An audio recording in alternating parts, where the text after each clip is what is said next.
passamos, então, para o doutor Milton Shigihara, que, pelo jeito, é o único que trabalha aqui nessas situações.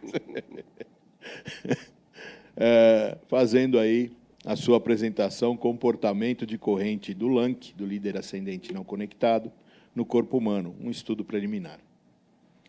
Milton é engenheiro eletricista pela Escola Politécnica, mestre em energia e doutor em ciências em 2001, 2005 e 2015, respectivamente pela USP. Engenheiro eletricista da seção técnica de altas correntes do IEE USP por 10 anos. Atualmente realiza pesquisas relacionadas à alta tensão e descargas atmosféricas. É membro do Sendat USP. Ok. Bom dia a todos. Obrigado, Barbosa. Obrigado, Jobson. Bom, esse trabalho aqui... Funciona? Laser? Não, aí não. Tá. Esse é um trabalho que nós temos desenvolvido aqui, né, no grupo, tá? Já faz alguns anos, tá? Sobre o comportamento da corrente do LANC em corpo humano, tá? Isso aqui é um estudo apenas preliminar, tá? Só para ter uma ideia de como que o LANC pode afetar uma pessoa, tá? Caso ocorra, se houver uma descarga próxima a essa pessoa. Tá. Basicamente, dividi esse trabalho em 6 partes, tá? Primeira parte, uma visão geral sobre descargas atmosféricas. A segunda parte, o que é um LANC, tá? Aqui, o termo, né, apesar do LANC ser o LANC, aí esse é não conectivo ou não conectado, aí já é deixar para o Hélio, o pessoal da comissão, né? Sobre o modelos de corpo humano, tá? Alguns exemplos. Uma modelagem que utilizei para fazer o LANC. Tá? No caso, não são simulações, é apenas uma simulação que fiz para esse caso aqui dessa apresentação e algumas considerações sobre esse trabalho. Tá. Sobre a formação das descargas atmosféricas, nessa primeira figura, do lado superior, do lado esquerdo, esse daí é uma nuvem típica de uma descarga, tá? Formato de uma bigorna, que o centro da nuvem tem mais ou menos 8 quilômetros, e a temperatura nesse centro é da ordem de menos 40 graus, tá? E abaixo, tá? Tem as cargas negativas, uma predominância, e na parte superior da nuvem, cargas positivas, tá? Na parte inferior, do centro para baixo, nessa parte do lado direito, né, que são várias figuras aí da formação das descargas, a gente pode ver que tem um determinado momento, por causa da intensificação do campo elétrico, tá, a formação de descargas preliminares dentro da nuvem. Tá? E, a partir disso, dependendo do nível de intensidade do campo elétrico, ocorre esse tal do líder escalonado, step leader, tá? Em direção ao solo. Tá? Depois disso, a partir do momento que há o aumento desse comprimento do canal, né, da descarga descendente, por causa desse step leader, tem uma intensificação entre a ponta do canal da descarga descendente e a formação de descargas ascendentes, tá? Que é essa parte que está escrita attachment process, tá? É o processo que tem a conexão, tá? Imediatamente antes da conexão, porque quando tem a conexão, ocorre a primeira descarga de retorno, tá? E a partir disso, tá? Tem esses processos K, J, Dart Leader, não vou entrar em detalhes, tá? Mas nesse livro do Jacob e do Ullmann, explica muito bem do que se trata esse tipo de processo.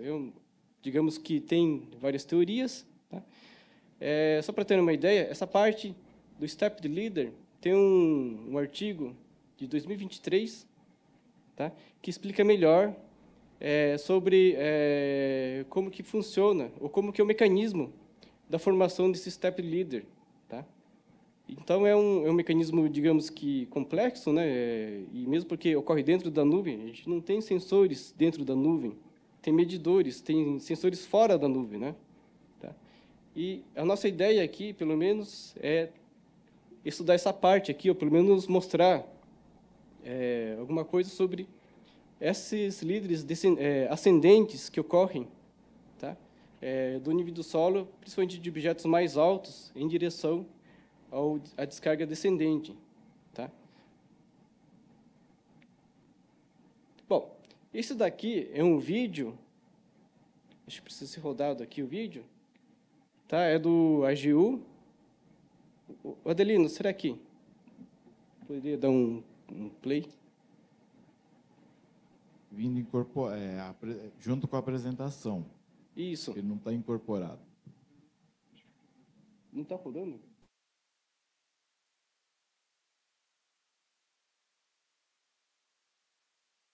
Então ele não roda. Quer ver? Eu vou... Opa. Nessa parte aqui, certinho.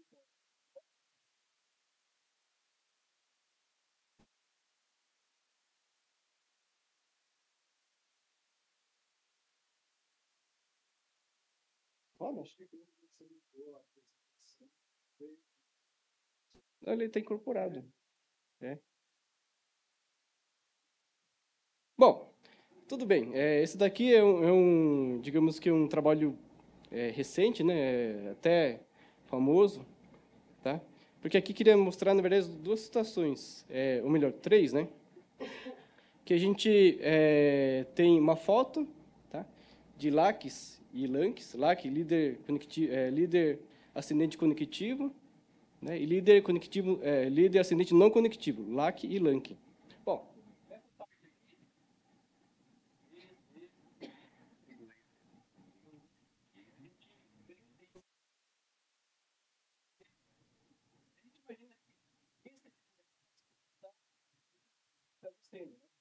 mas não é isso que acontece. Nesse caso aqui, aquele do canto direito é o que se conecta no topo daquele prédio lá, tá? E depois tem dois vídeos nessa parte aqui que mostra como que seria uma fotografia feita em 60 frames por segundo, né? E o outro, eu não lembro, mas é coisa de 30, 40 mil frames por segundo. E também tem umas fotografias daquela parte que houve a incidência da descarga, tá? Que tem a parte quebrada da construção. Tá? Basicamente isso que o vídeo mostra. Esse daqui é do Dr. Marcelo Saba, lá do INPE, tá?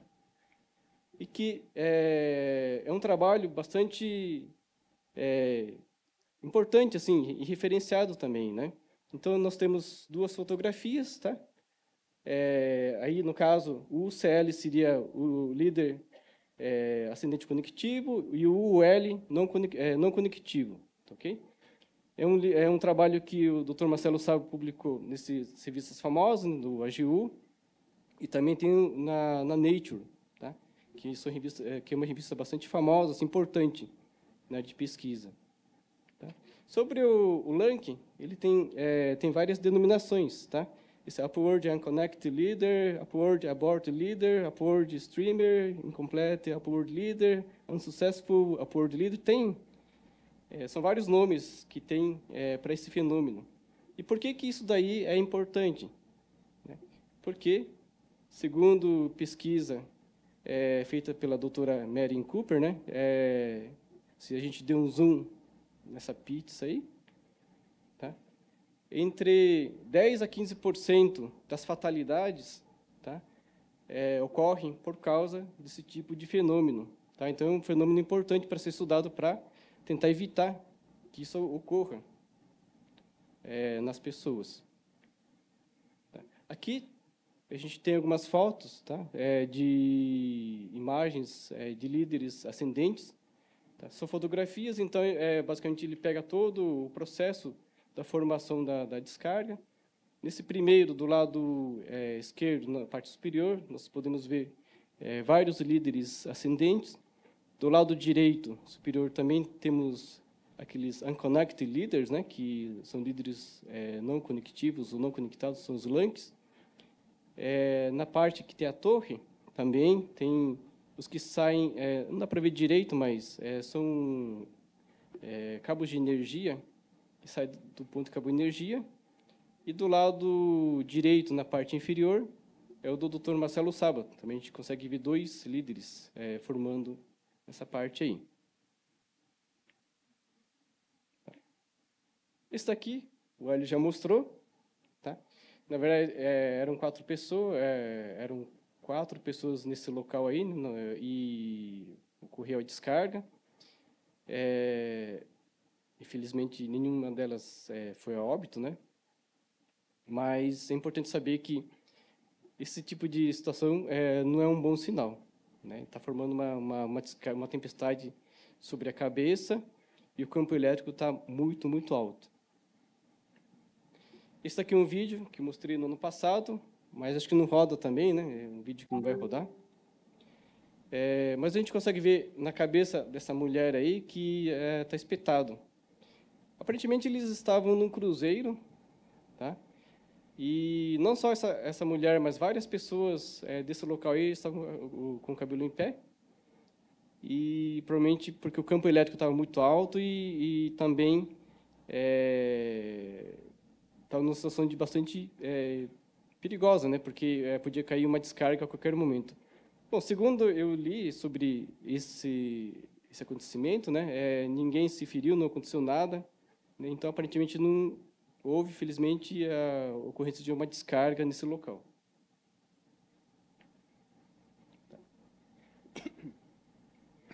Esse desenho é só para ilustrar, né, como que esse processo, então, que o lanque ele pode se formar de pontos altos, né, por exemplo, de um chaminé, o topo de uma casa, né, de um cume de uma casa, de uma árvore também pode se formar do chão e pode se formar de uma pessoa também, tá? Que é o caso desse estudo aqui.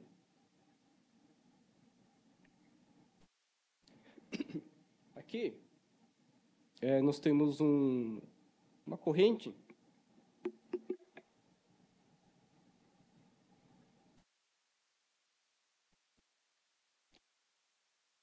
Essa daqui é uma corrente que foi obtida pelo professor Nagy, lá dos Estados Unidos. Tá? É um trabalho recente, de 2021, e que tem os pulsos de corrente de um lanque. Tá? Pulsos negativos, depois um pulso maior positivo. Ok? Mas tem trabalho, no caso esse aqui do Nagy, tem esse da Láudia, né, que é do INPE, orientado pelo Dr. Marcelo Saba. Tem esse daqui do Saba também, que o Zé Cláudio ele é coautor. Tem outro trabalho que não coloquei aqui, tem do Silvério, né, o professor Silvério, com o Miguel Guimarães também, que também faz um estudo sobre esses lanques. Essa corrente aí é diferente, né, em termos de característica, de uma corrente que a gente normalmente utiliza para proteção de estruturas, por exemplo, que tem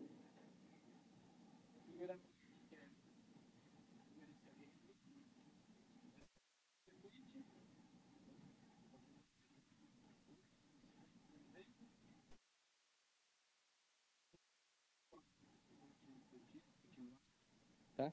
Que é uma corrente importante porque tem valores de centenas de amperes e pode danificar equipamentos, por exemplo, furar. Tá? Então, é uma corrente importante. Sobre o lanque, né? Esse daqui, apenas com o trabalho do Nagy, a gente tem que, em média, tem essas características. Corrente pico negativa, na média de menos 30,1 amperes, um valor baixo. Tá? Sabendo que a gente, quando trabalha com corrente de descarga, é da ordem de quiloamperes, tá? 30, 40 quiloamperes, chega a mais de 100 quiloamperes, 200 quiloamperes. Tá? Intervalo entre as correntes de pico negativo, tá? De 20 microsegundos. Tá?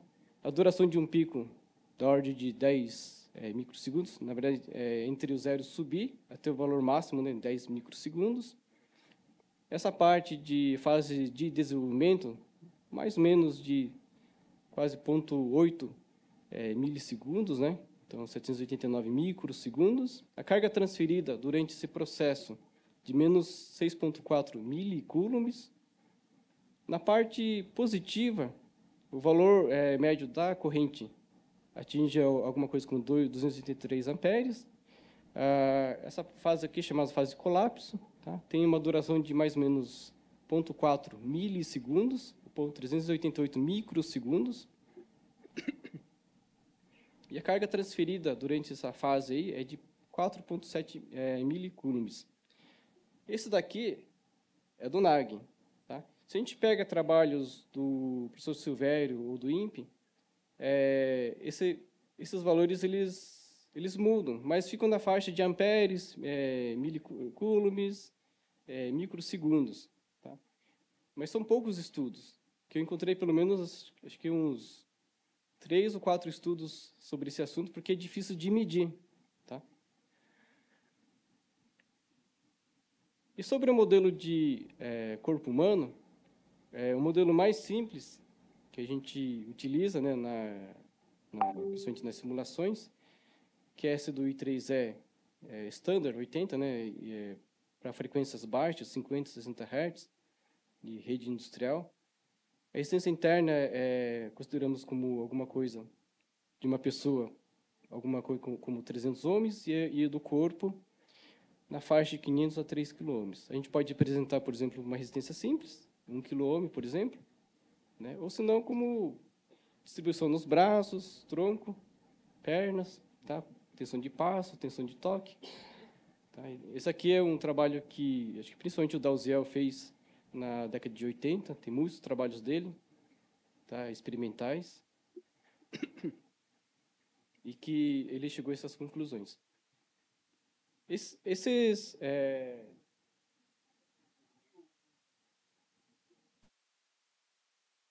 Acho que o Hélio já mostrou também, né? É um modelo, ou pelo menos uma ideia para poder trabalhar em frequências maiores. Tá? Esse do IEC479, 60479. Tá? Dessa pessoa aí, por exemplo, essa imagem aí, é uma distribuição percentual, por exemplo, da cabeça, por exemplo, acho que é 10% da impedância total, e assim por diante. Dá para trabalhar com tensão de toque, tensão de passo. Tá? E esse tipo de análise pode ser feita com esse estudo de bioimpedância. Tá? Acho que o trabalho mais importante para poder desenvolver esse tipo de circuito foi feito por Einthoven, tá? Um médico que ganhou o prêmio Nobel, né? Ele criou o eletrocardiograma, tá? E que é bastante útil para a gente hoje, né? Para verificar como que o coração está. Mas sobre a bioimpedância, os médicos eles trabalham com isso, né? Que a ideia basicamente é estimar, né, a resistência de um volume do corpo. Aqui, nessa referência aqui, ele diz que é 50 kHz, para corrente de 500 a 800 mA, provavelmente a tensão tem que ser bem baixa, né, porque tem uma relação entre frequência, corrente, duração também, né, tem umas considerações para a gente fazer. E por que esse estudo é importante? Porque se passar, por exemplo, da pessoa tiver o azar, né, de sofrer uma descarga naquela parte do sístole, tá? No período T, que dura mais ou menos 250 milissegundos, o coração para de bater. Tá? E também tem um estudo que diz que correntes da ordem de 100 miliamperes na frequência industrial, 60 Hz, 50 Hz, normalmente leva a óbito, com fibrilação ventricular. Tá? É lógico que isso depende da massa da pessoa, do peso da pessoa. Dessa parte aqui, o que é importante? Que uma descarga para uma descarga importante, duração, né, a amplitude, magnitude da corrente e a frequência. Tá? No caso de descarga, a gente trabalha com alta frequência. Ok? Esse modelo aqui é do corpo humano, né, que eu peguei lá do livro do Vernon Currie. Tá? Aqui a gente pode utilizar, por exemplo, para estudar tensão de toque, tensão de passo, e também uma descarga, por exemplo, na cabeça. E essa curva aqui, ela vem do IEC, tá? É um estudo que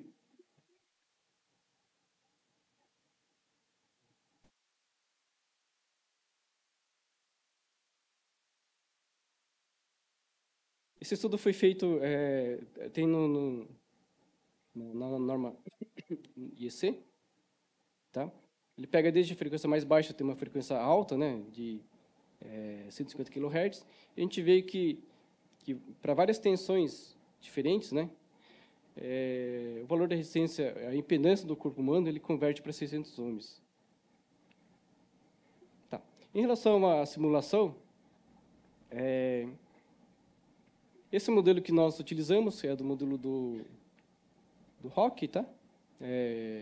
Ou também que o Thiessen apresentou em um outro congresso. Tá?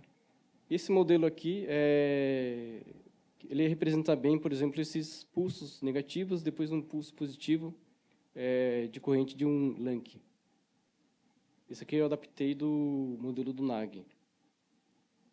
Então, para simulação, eu utilizei o MTP. Tá? O MTP, para esse caso aqui, ele simula muito bem. Tá? E nessa única simulação, então, tem a corrente injetada na cabeça da pessoa, tá? O modelo daquele corpo do Rock, e a corrente que aparece no coração. Aqui a gente vê que a corrente, na parte positiva, ela chega a quase 2 amperes. Tá? E na parte negativa, chega a quase 6 amperes. Isso é muito, isso é pouco. A gente não sabe, tá? Porque, como se diz, depende muito da duração, né? E também da frequência, tá? E do valor da corrente. Mas, apesar de a gente considerar esses fatores aí, nesses parâmetros, acho que é importante também, num outro trabalho do Vernon Currie, ele diz que é importante, por exemplo, a energia, né, a carga, tá? Que para esse caso do Lank específico, é importante também avaliar esse tipo de parâmetro, esses parâmetros. Tá? Então, considerações, a impedância equivalente desse corpo humano, a gente mediu, foi de 849, tá? E esse é de 600 ohms. O modelo mais simples do 50-60 Hz, a gente pode utilizar tranquilamente 1 kΩ. Tá? A gente não sabe muito bem o comportamento da corrente impulsiva em seres humanos e animais, mas provavelmente é diferente de uns 50, 60 Hz. Tá? E importante também salientar que esse daqui é um estudo preliminar apenas, tá? De uma simulação simples, que a gente não sabe se realmente a característica do Lank saindo de um corpo humano é exatamente esse daqui. Tá? Pode ser que seja diferente. A gente teria que fazer outros tipos de medições com maquetes. Tá? Esse daqui é só uma nota sobre o trabalho do Becerra com o Currie. Ele utilizou o modelo Slim. Tá? Ele diz que a pessoa agachada, tá? Daquele formato lá do tipo A, é o melhor se tiver um local aberto, para não sofrer uma descarga do tipo Lank.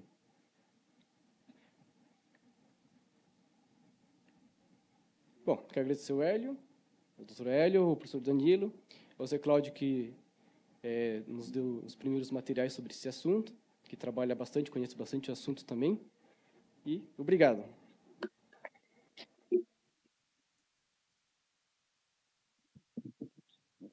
Obrigado ao Dr. Milton Shijihara.